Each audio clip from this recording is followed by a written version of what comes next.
This is nothing but that sports talk. Welcome to another episode of Nothing But That Sports Talk. I'm Rafiq Luzon, and as for those that don't know, I watch wrestling. I grew up watching WrestleMania, and I'm here to talk to somebody that actually was at WrestleMania, talks wrestling, specifically women's wrestling talk, TK Trinidad. Welcome aboard. Hey, how are you doing? Doing all right, and I see you. I mean, I've kind of been following you since your days at AfterBuzz TV, and you talk a lot of wrestling and a lot of entertainment stuff. So let's just say you entertainment and wrestling is literally the talk of this episode. Okay, I'll dig it. I dig it. I'm about it. So yeah, why don't you tell me a little bit about like how you got into covering journalism, how you got into journalism? Oh, wow. I haven't been asked that question in a minute. How I got into journalism. So, ironically, I graduated from the University of Oregon. I was a personal trainer, believe it or not, and I was training a lot of folks. And one of my clients was actually a reporter for a news station in Toronto, and he was like, "You should really get into like the television space." So he connected me with some folks, and I started doing fitness spots for different stations all throughout Toronto. And from there, I got into like more entertainment stuff, and I realized I really like that aspect of it. So I ended up going back to school, and then my first internship was at Stevie Wonder's radio station in Los Angeles. So that's kind of the long and short of how I got into the entertainment space. Wow, that answers a lot. I mean, when you was working at those publications that you just mentioned, like, why don't you mention some different stories you covered during that time? For well, KJLH for Stevie Wonder's station, I was an intern, so I was actually helping out Mac and Amici at the time. It was a drive time show, I think from 3 to 7. But it was a really great internship because a lot of internships don't do this for radio. So I was able to run the boards. I was able to do the research for entertainment, and they're still one of my mentors today. I still talk to the both of them. So there was that, and then for before I actually moved back to the U.S. I was just they noticed that I was covering a lot of fitness stuff, but they realized that I also know a lot of entertainment stuff. So I kind of was doing entertainment and fitness spots. And then for my other internships, who else did I intern for? Oh, I had so many internships. I used to write, sorry, for different publications. Yeah, it's a lot. That's like seems like so long ago, given everything that I've done after that. Wow, I mean, geez, you juggled a lot of experience. I mean, well, this is coming from a guy who actually interned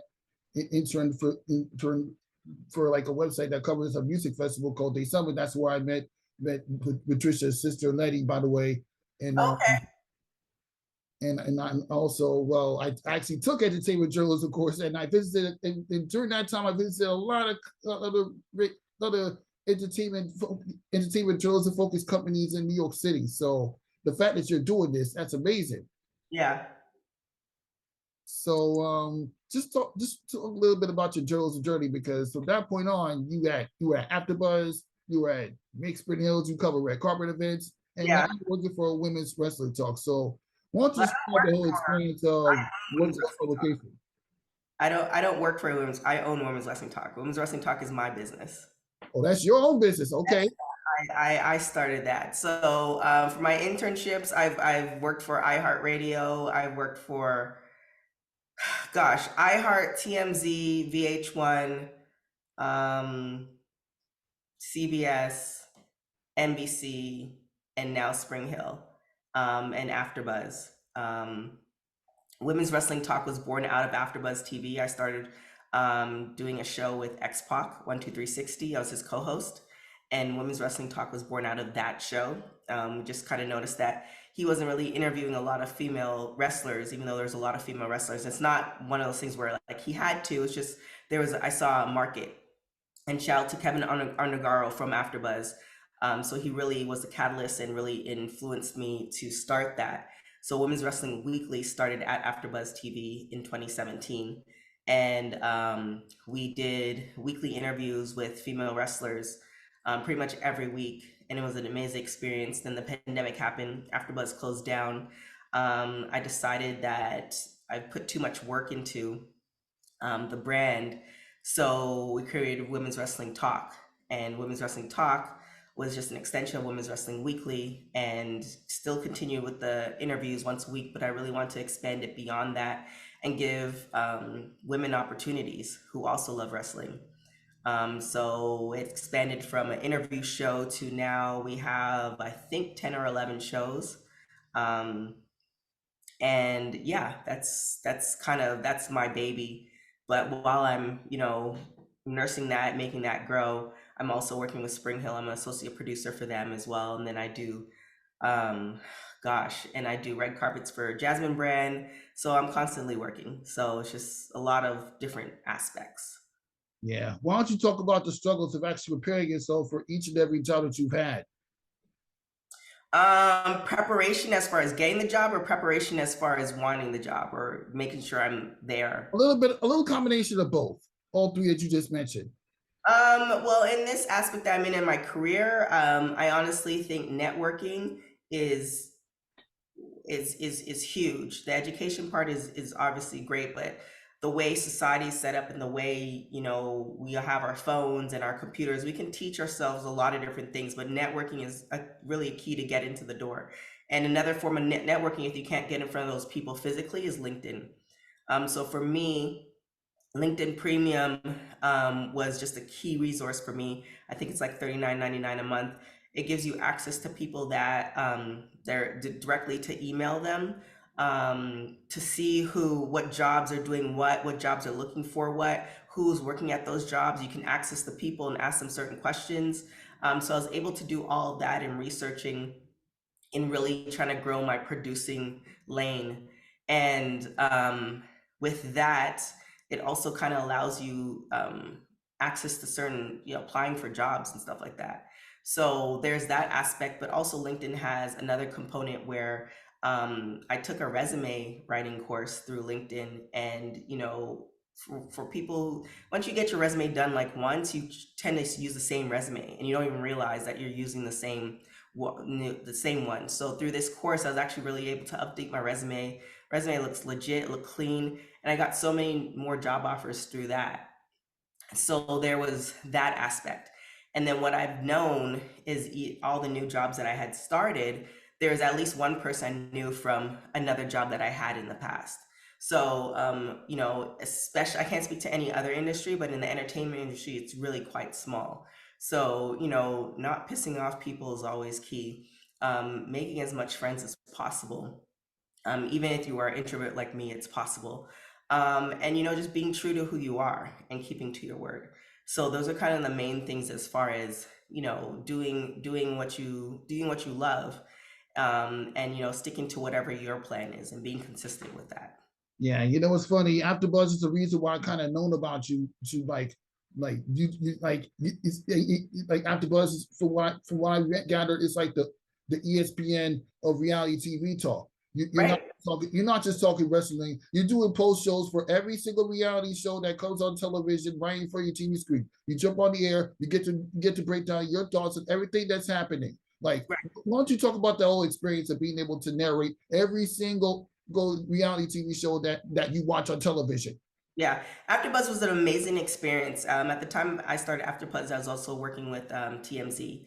And the thing about AfterBuzz is the blueprint for women's wrestling talk is essentially what I learned from AfterBuzz.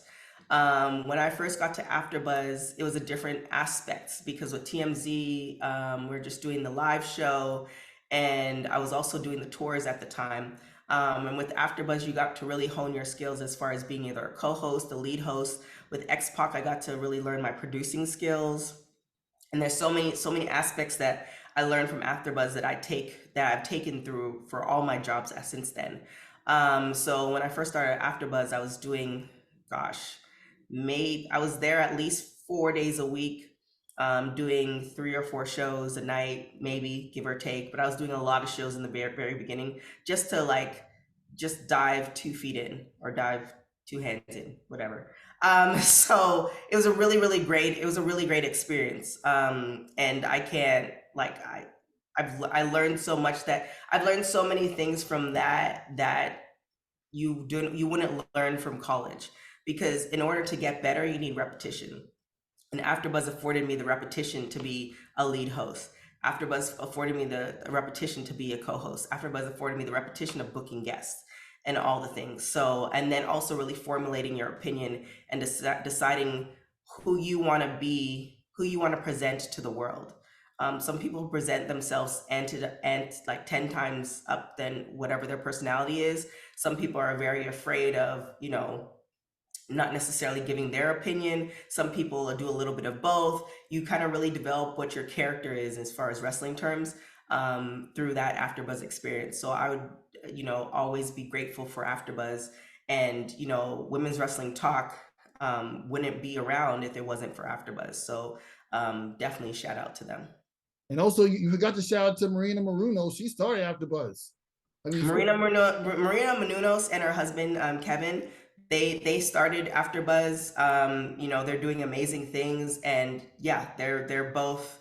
We had seminars, we had classes. They were both amazing people. So definitely shout out to them. And like I said, Kevin was the one who kind of pulled me aside and really encouraged me to do the women's wrestling lane.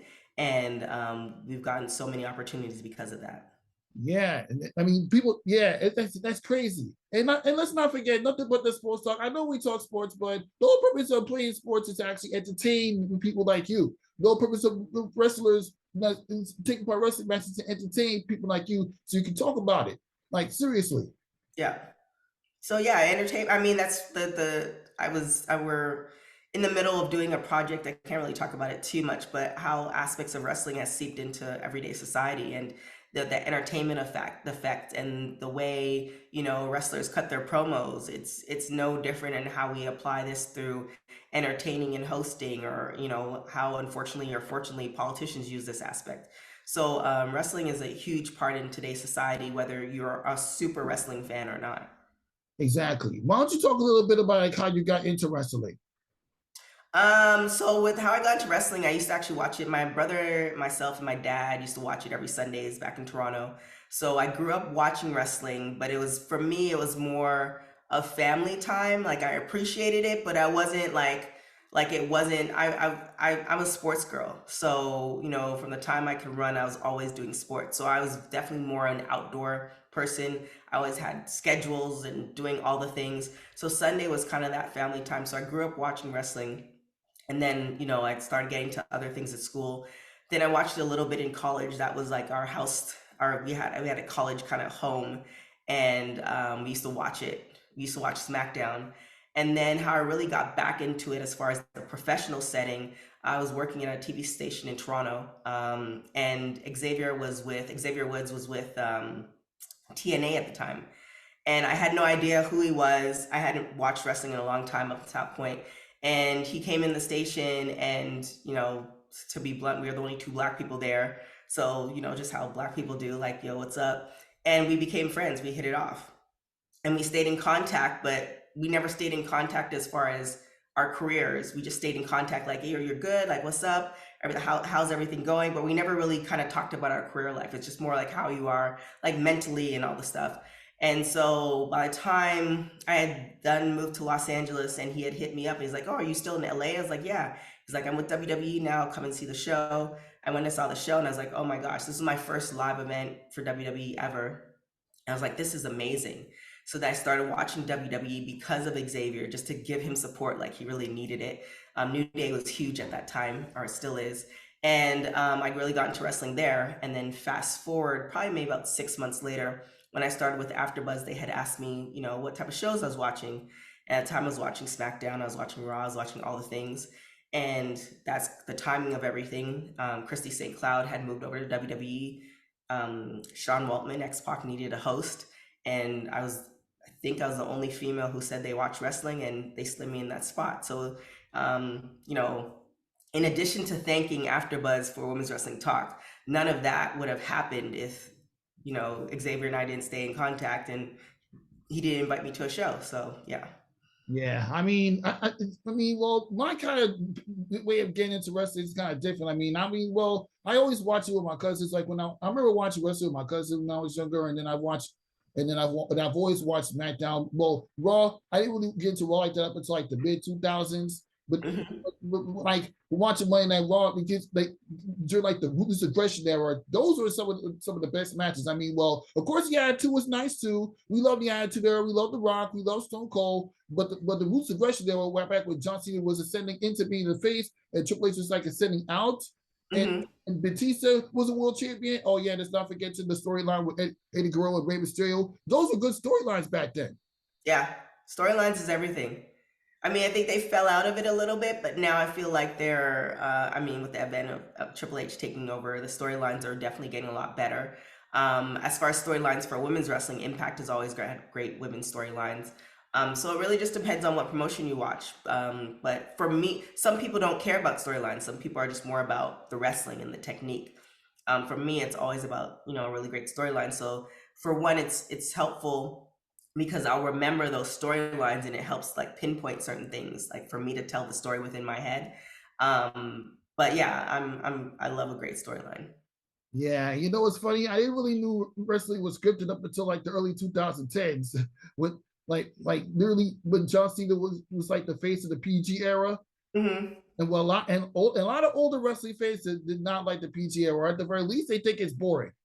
Like seriously. Like, were you ever one of those fans that think like the PG era in WWE after like 2008 was boring, or do you thought it was great?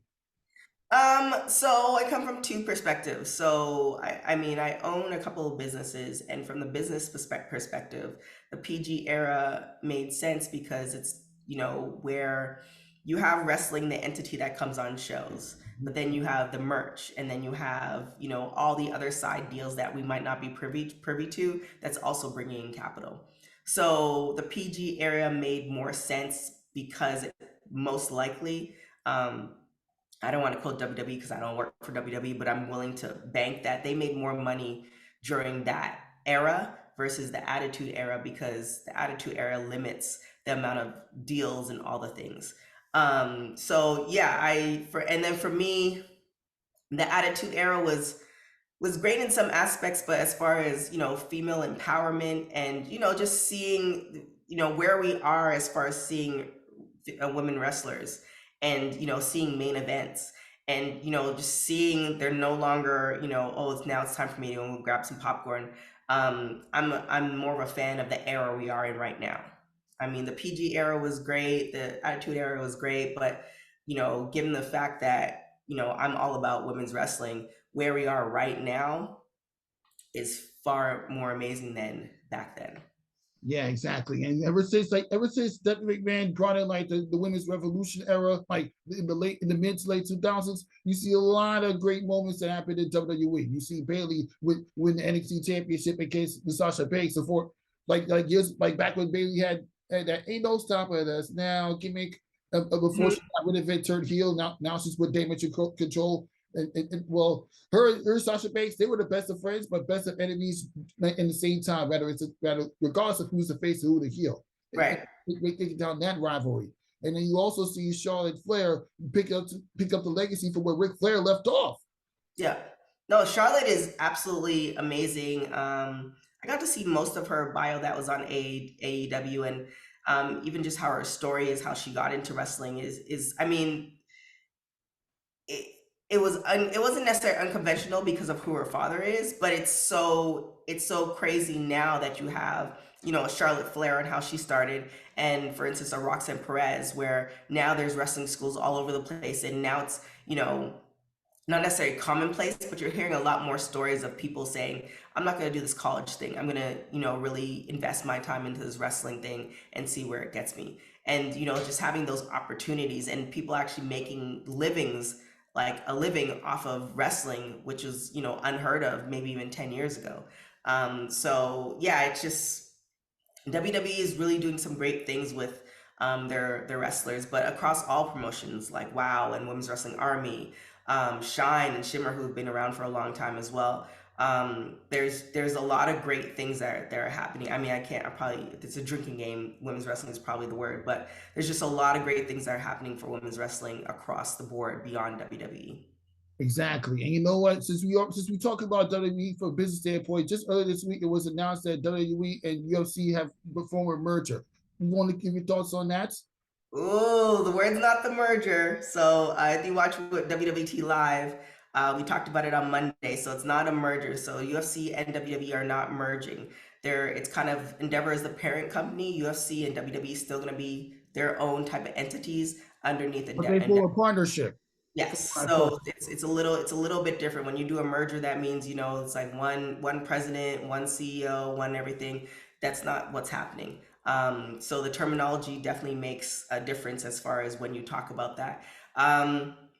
There was a great point that was made on the show that we did today was that during the pandemic, the only main things that were on TV that was live was WWE and UFC. The NBA came a little bit later when they had the bubble thing, or they were in the bubble. But the fact that they figured it out early and actually was able to give us content during the pandemic speaks a lot. So as far as what it's gonna look like, anything is possible.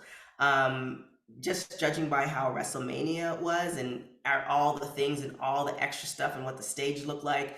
And if you remember, there's one time where WWE said they were no longer using pyro because they were doing cutbacks and all the things. And it seems like their budget is now endless now. I don't know. I'm not, I'm just going off of what I saw at WrestleMania. So it looks like there might be a lot more opportunities. We're going to see a lot more amazing things. We might see more female writers in the back. I don't know if there are female writers, but hopefully there are more female writers. There are more jobs in front of and behind the camera. So yeah, we'll see. I think Vince did do a letter to the employees saying that everything is going to pretty much stay the same. We were talking about it today, and it seems like Triple H is going to stay. Well, he's supposed to stay in his position until next year, February. So, with any business, especially when it's that big, anything is possible. But it's a really exciting time. We'll definitely see. The last maybe less than a year has been crazy. With the whole thing with Vince McMahon, then he was out of the company, then Triple H took over, and then Stephanie was supposed to step down, then she came back, and now she's left. It's just a lot of things that are happening. But I think the core of what WWE is about is going to stay consistent, and it's sports entertainment. That's what it's all about. WWE is meant to entertain people within the sports entertainment landscape. Even during even 3 years ago when the WWE had to continue their matches in like this whole empty arena environment. Mm-hmm. What's the place called? I don't know which we got it. The Thunderdome. But before that was on what's that place down in Orlando, Florida? The Performance Center. Performance Center, yeah. Mm-hmm. Yeah, the way that's structured up, I mean, it kind of make you want to go to sleep, but at the same time, make you get entertained because, especially when they had that was the start of that 2-day WrestleMania format that you got a chance to go to down in California. Yeah, I'm going to ask you, like, what do you think of the idea of wrestling being the way it was during the pandemic? I mean, they made it work. If you were to, and they should really do, I'm sure they eventually be a documentary on it, but if you look at when they first started doing it with no audience and how the wrestlers had to adjust, no different than, I'm doing some research on some comedians, and comedians had to, they were doing Zoom shows, and it's hard when you're used to getting a pop or used to getting an instant reaction. And so you saw some wrestlers, they struggled. And then some wrestlers, it kind of clicked and it's like, all right, we don't know how long this is going to be, but I'm going to make it work. And there's wrestlers who, carried a lot of the storylines on their back through that era. So, it was a moment in time. And I'm sorry, I'm kind of like I'm sick, so I'm kind of getting over a cold. So that's why I'm kind of sound a little. It's all good. Yeah, but yeah, it's just it was a moment in time. Do we want to go through it again? I don't think any of us do. But the way the world is, this is not the first time. This is this happened, I think, in the 90s. Back in the 90s when The Rock and Mick Foley, who was Mankind at the time, they had like the empty arena match during the Super Bowl, and with Mankind coming back on top, retain the title after like 2 weeks, losing to The Rock in an I Quit match, even though he didn't say I quit, but whatever. Yeah, so it's like, it's nothing's really new. So, you take with it what you've learned, and you saw some wrestlers really, rise to the top, and it worked for them. And some wrestlers was just like, this is brutal. And, now we're here. We're out of it. Thank goodness. Yeah, we're out of it. And well, just recently, you were at WrestleMania. I mean, I know you attended WrestleMania and other wrestling shows in the past, growing up being the wrestling person, being the wrestling individual that you are. But why don't you talk about like your whole experience attending WrestleMania 39, from watching the matches to interviewing all the superstars I see you interviewed. I see you got interviews with Bianca Belair, Braun Strowman. The list goes on and on and on. Talk about Right. the experience. Yeah, this was actually my very first WrestleMania covering in person, and it was an amazing experience. Shout out to WWE for granting us access. We got to interview a lot of great people. My interviewing style is a little bit different. I love a good, obviously you want to get something where people want to talk about it, but you also want, something a little evergreen. And my goal for anybody who I ever interview is to make them feel comfortable. And I think I really achieved that with a lot of folks I did interview. So yeah, I got to interview Bianca Belair, and that was, I love to give people flowers and shout outs. That was definitely because of Evan Mack, who was a former host of Women's Wrestling Weekly, and then went on to be with WWE, and then did a show at Spotify, and now does a show with Amazon. So he made that happen. And that was amazing. Got to interview Shayna Baszler. So the interviews were great. That was a press junket. That was the first 2 days. So that was a Thursday, Friday. Then we got to check out SmackDown, then NXT the next day, and then WrestleMania 1 and 2. SoFi Stadium is huge. Just a lot of people there. And to see the stage from the floor, it was a beautiful setup. And the fact Snoop was there, I mean, I couldn't even imagine that without Snoop. Snoop is just like part of like California fabric. Um, so yeah, it was a very well put on event. The stadium was amazing. I mean, even having I thought, just living in LA, there's just a lot of traffic to deal with anyway. But where SoFi is compared to where crypto is, it's quite a journey. But it's actually not as bad. If you make your whole weekend wrestling. So, driving from crypto to SoFi, from NXT to WrestleMania day one, it wasn't as bad as I thought it would have been. So overall, it was a great experience. Got to meet a lot of people that I've talked to via social media, who I've had on the show, other hosts, other podcasters, people I haven't met. Really meeting people who appreciate the brand, meeting some of my hosts who I've been working with for over a year that I never met in person. So it was a really great experience. Wow, I could only imagine. And I could tell that you really enjoy doing all those interviews and watching all these matches take place. And well, from the match perspective, why don't you talk about like one of your favorite moments, the WrestleMania 39 last weekend? I mean, you can never go wrong with Bianca. You can't. We asked her about her intro, and she said she had something cooking. Like, I mean, I don't even know how she comes up with all the ideas for her outfits. Like, every outfit is just uniquely different. And the fact that she sews it is just incredible. I was scared that Oscar was gonna go over. It's like one of those things where there's two sides, right? You have your favorite wrestler, so you want them always to win, but then it's always for the sake of the storyline. It's like, well, it makes sense if this person wins. But I felt it was the right call with Bianca. I mean, when she had the Divas of Compton come out and the contortionist, it was just all a whole. It was all a really amazing experience. That match was crazy. I mean, yeah, that match was amazing. Of course, Roman and Cody. I I wanted Roman to win, but That match was intense. it was intense. And I thought, and I still, and I think I've been talking about this on and off for months. The fact that we're in Hollywood, the fact that The Rock makes all these movies, like he has to make an appearance. It only makes sense.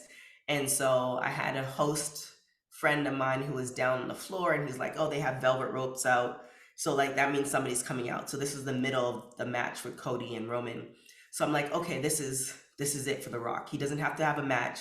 He just has to do something to like either make sure Cody wins or make sure Roman wins or something. And you know, it was the Usos, which I mean, that's great, but I was, you know, still kind of disappointed. Like WrestleMania didn't need The Rock; it was fine without him. But it was just kind of like you live, like it just made sense. So those two matches, obviously, I think for most people were like highlighted matches. But night 1 and 2, they were just. I don't know if it's because I was there. I don't know if because the coverage as Women's Wrestling Talk was way more intense, because while we had four or five hosts at the event, or you know, boots on ground, we had after shows for every single one. And I'm the one who like oversees all these shows, so I know what shows are happening, etc. So it's like knowing like, okay, we have an NXT after show, we have a SmackDown after show, we have a WrestleMania night 1, night 2, we have the ROH after show. So we have all these things going on at the same time. So it was definitely more intense for me because I need to make sure that my hosts had what they needed in order to do these after shows, because it's not like I could pull out my laptop in the middle of WrestleMania because I didn't bring my laptop with me. So this one was definitely more unique on both fronts, or on three fronts. One being, you know, a fan and seeing it in person. Two, being a business owner and you're seeing all the things that are going on. And three, being a journalist and witnessing it as well. So there's a lot of things coming into play for that weekend. Yeah, a lot coming into play, considering the fact that there's a lot of interesting matchups. I mean, well, for me personally, my favorites was obviously Sami Zayn and Kevin Owens taking the tag team titles from the Usos. Yeah, about time that the Bloodline took a major L in the pay-per-view. Oh yeah, we can't forget about Dominique just getting what he deserved for Rey Mysterio. I mean, come on, Rey Mysterio has been betrayed before by Eddie Guerrero, by Batista, but not by your own son. Right. What do you think about? I mean, what do you think about the whole rivalry with Dominic and Mysterio prior to WrestleMania? I mean, I think it's great. I mean, it's kind of again a catch-22, because it's like coming from a black household. Like I can't even talk to my mom like that now, and I'm an adult. I have my own place. I've been living on my own for 10 plus years. So there's that aspect of it, but it also, you know, really pushes forward the storyline. Like, you know, when Rey Mysterio, when Dominic talked to his mom like that, and then Rey Mysterio literally punched him, and the whole crowd like lost their mind because it's like he deserves it.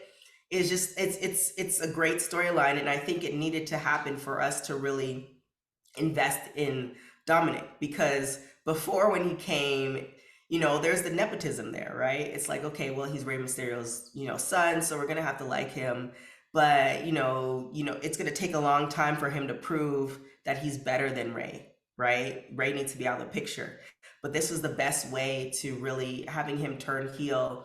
And then, you know, first they get the tag team belts together, but now having him turn heel and having this match, you know, it's I think it really solidifies him. Whereas if Rey were to walk away from WWE and say, look, I'm good for a while, or, you know, I'm good, I'm not gonna be wrestling anymore, Dominic's fine.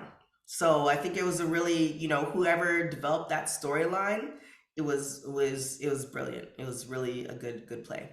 And the funny thing is, Dominic has been involved with WWE for a while now. You remember that storyline where Eddie Guerrero claimed that Dominic was his son, and Rey Mysterio managed to get custody by having to win a ladder match at SummerSlam? I mean, and that's, you can tell that's literally a precursor to what we're seeing right now. Even Dominic said in the promo, he wished he was Eddie's son right now, not Rey Mysterio. That's how you know the intensity between this rivalry is something to behold. Right. Yeah. I mean, it's embedded. So yeah, kudos to them. Yeah, but as long as you've been watching wrestling outside of years when you wasn't, like, what are your favorite WrestleMania moments of overall? Ooh. Throughout the years. Man, favorite WrestleMania moments. Man, there's so many. We were just talking about the moment after WrestleMania when Paige won. That's like after WrestleMania moment. I think for me, the favorite moment, again, going back to like women's wrestling, is when we got to main event. I mean, yeah, there's great WrestleMania moments, but just seeing, I was talking to Natalia about the future of women's wrestling, And when we get to a point, and this is, women's wrestling, and this is also for, women of color, when we get to the point when there's no longer first, where there's no longer the first Black woman to, or the first woman to, when there's no longer first and we're just doing amazing things, that's what I'm looking forward to. So for me, it's the first time women main evented, because if you remember, there was a time, I can't remember what year it was, because it also was featured on Total Divas, where the women were Yeah. supposed to do WrestleMania and they ran out of time. So it's just kind of like, it's nice that's gonna be my WrestleMania moment when we main evented for the first Yeah, time. I mean, well, I get, and you started women's wrestling talk I mean, I know you talk about other topics, but women's wrestling is what you're passionate about. Like, seriously. And there's nothing wrong with that. I mean, we've had so many different platforms where we talk about like how women's sports don't get a lot of attention. So it's good that you're doing that. Right. It's good. Kudos to you. Thank you. Okay, now while we're on the subject, I mean, obviously Roman Reigns has held the title through 3 WrestleManias. Bianca Belair, she won a Royal Rumble during the Thunderdome era. Mm-hmm. She held the Raw Women's title for over a year. So is Bianca and Roman Reigns' current title ring good for wrestling right now? Say that again. Bianca and Roman Reigns what? Is Bianca WWE Raw Women's Championship ring and Roman Reigns WWE Undisputed Championship ring good for wrestling right now? Yeah. I think there's different levels to it. You have the reality show for Bianca and Montez coming out. Bianca is signed to WME. Bianca is marketable with children. You see all these little girls, no matter what skin color they are, rocking these ponytails.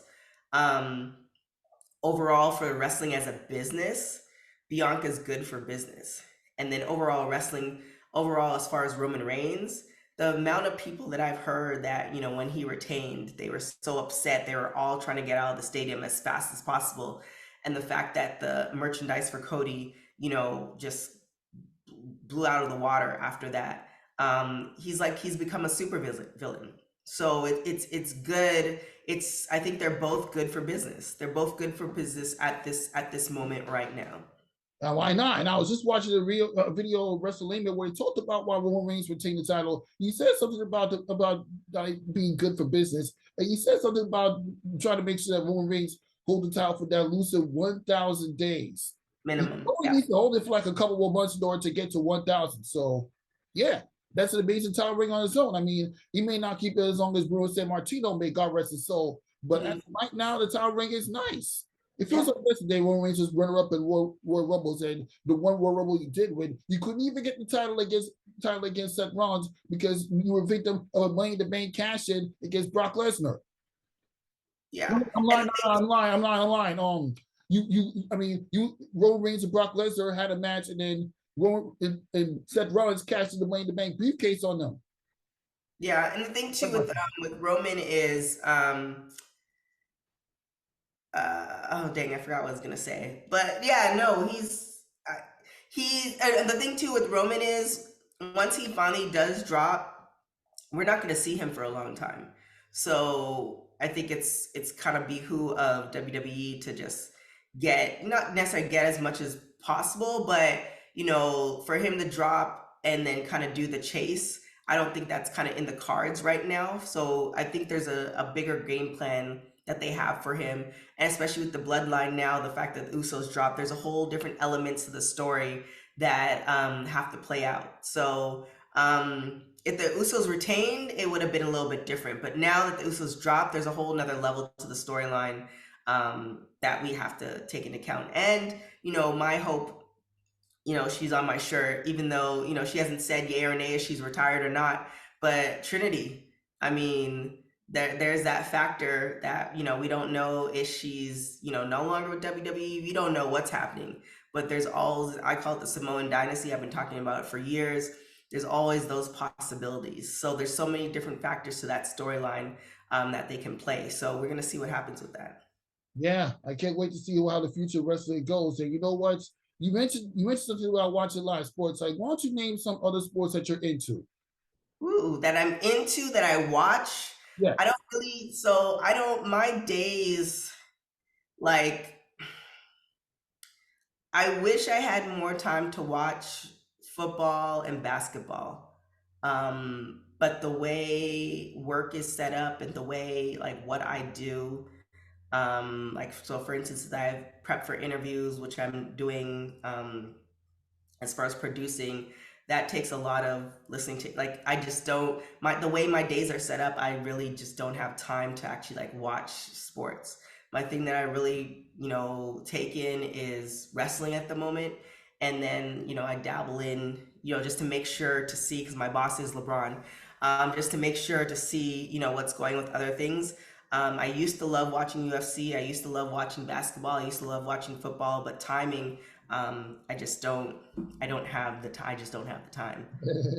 Yeah, you mentioned. Well, yeah, I feel that. I mean, I can tell by all the content you're producing that you're really killing it. Like seriously. Like, why don't you talk a little? Like you mentioned working with LeBron in Spring Hills, his company Spring Hills. Like, why don't you talk about like how important is that business for sports entertainment, and what have you always thought about LeBron James as a business person? Well, what I can say is that the company and the culture is amazing. Um, Never in all the companies I have worked for, I've never experienced just feeling completely, being able to be completely authentic in who I am, and not having to over or under explain anything. So that's always a positive. And then the second thing that I really love about the company is that they're open to ideas and creativity, which is pretty much the things that LeBron talks about in his, in what he encompasses is essentially what the company's about. It's really about, if you're happy as an employee, then you're gonna put your best foot forward and you're gonna put in your best work. And the company is, a family. There's some really great, amazing people that are putting out so many great projects. Not only do you have the shop, you have House Party that just came out. Well, not just came out a while ago. We have the crossover.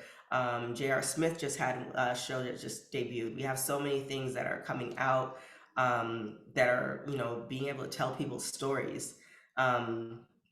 And also realizing that we're just not a monolith. It's like, okay, well, we already told one basketball story, it's the same. No, not everybody's journey is the same, and being able to tell it so it's going to be interesting for somebody to watch.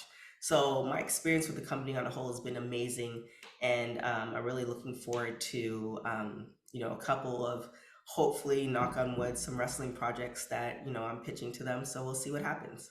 Yeah, it's good that you're actually doing that because LeBron's going to wrestling events too, or at least I'm sure.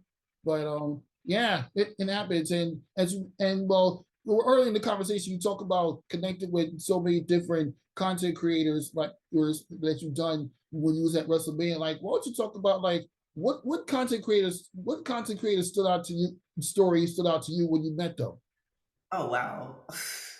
Dang. I mean, those wrestling girls are really great. They have a Wow. really great podcast.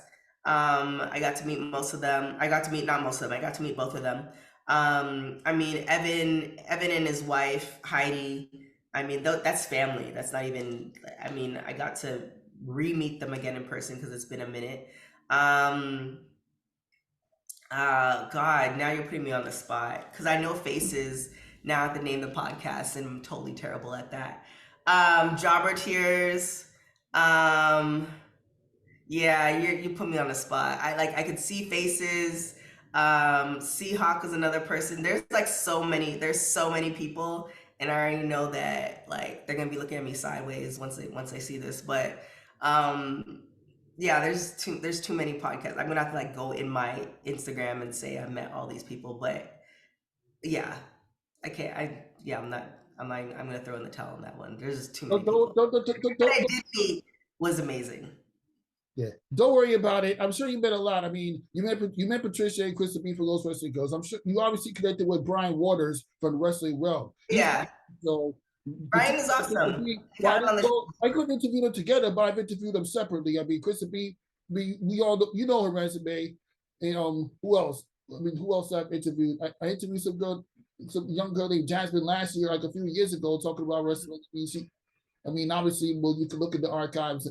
You can look at the archives wherever you can to see what other content creation. I mean, I don't usually talk wrestling unless I interview phenomenal wrestling talents like yourself. Appreciate it. Yeah. Yeah, it was a great experience. I mean, it was eye-opening. I didn't realize how um impactful the brand was, Women's Wrestling Talk. So it was eye-opening. It was also inspiring and gave me a lot of ideas for some things that I really want to push forward. So it was a great experience. Yeah, it was a great experience indeed. And obviously, you cover a lot of you cover a lot of wrestling entertainment. And I just want I was gonna I mean I don't know if you saw what I said, but I was gonna ask you about the Angel Reese situation. I mean LSU won the national championship, but all people want to talk about is her doing the John Cena that you can't see me sign on Kate McCall and the double standards. I mean, if you have any thoughts on it, it would be appreciated. I mean, at the end of the day, it's um at the end of the day, the fact that the other girl did the same thing, and that's kind of where we are at the moment. The spotlight's on us, and how she the spotlight's on us, and we're actually in an era now where we can speak our mind and not lose everything. Because if you were to say anything close to anything, the possibility of a career in the WNBA or anything else would have been gone. So it's really great in this era that there are supporters, um, and you could be authentically you. And I think that's the takeaway. Me being a wrestling fan and me being doing all the things, I'm seeing it from my lens. And if you appreciate it, great. If you don't, there's plenty of other places to go. And it's the same thing with LSU. It's just like, you can say whatever you want, but we won. And so that's kind of my take on it. If you don't like her, then don't watch. I also feel like in social media, we've come to this era where everybody feels like they can say something, and you create something out of nothing, and you create a lot of stories out of minor things just to get the clickbait, and that's a whole nother conversation. But yeah, we're in the era that no matter what we do or say, we're kind of always looked at in a certain way, and you take with it what you will. Yeah, I mean, everybody's always targeting Angel Reese. Why? Because she's ghetto, because she's black. I mean, she thought about not going to the White House because she didn't want to go there as a runner-up, but now she decides to go. But hey, it's her choice. I mean, she wanted to you gang signs or gestures while celebrating a championship win. That's her business. We got to respect that. She won, you lost. Yeah, I mean, again, it's there's things that we pick up on television that, if this was like 5 or 10 years ago, if you were to get a lot of people mic'd up, if you were to like see the stuff that happens in locker rooms, or hear the stuff, you would be blown away. So in the spirit of sport, it's just kind of, I don't like, for me, it's like, I'm always about the wins. The wins or the losses. Like, you won, do you, and everybody has to create different stories. So I have to, like, that's a topic that we are going to be looking into for another project that we're doing. So I don't want to I'm also the reason I'm hesitant is because I haven't gotten to fully research everything that happened. I did see bits and pieces, but from my journalist perspective, I'm always very cautious to speak on things that I don't know about. So what I'm just saying is like, okay, this is based on those things that I've seen here and there. But next week or tomorrow or 2 days from now, when I get to actually fully do the deep dive and research, I might come at it from a different perspective. And that's for me being a journalist. I know some people, they're not, and they could just speak freely. For me, I'm very cautious because I want to do all the research. There's so many people that I see, they say all these things and they kind of go, overboard and not know the entire facts, or don't wait for the facts. So that's why I'm kind of like, this is how I'm seeing it at the moment, but I haven't done the full research in it. But at the end of the day, if she is interpreting it like that and this is what she wants to say, then do you, because she's worked hard for that. It's not like she like lost and she was complaining, like they won. So, you know, we'll see how everything kind of pans out. Yeah. Yeah. So to pick up where we left off, we will talk about the crossover special. Yeah, it's definitely a feel good story. You want to check it out? It's on Disney, and it's a good balance. You know, if you watch news, you watch all other things. It's nice to have a show that there's no add-ons to it. You can just feel good and cheer for the team. So definitely a show you should check out. Yeah, you should definitely check it out. And that wraps up this episode. Nothing but that sports talk. Thank you so much for stopping by, TK Trinidad. And I love everything. I love everything you do. I love some of the video content you create, and I can't wait to see what you do, especially for Spring Hill, which is LeBron's company, and it's LeBron James. I'm not gonna end the show without saying that. And It is. yeah. And to all the balls out there, get your head in the game.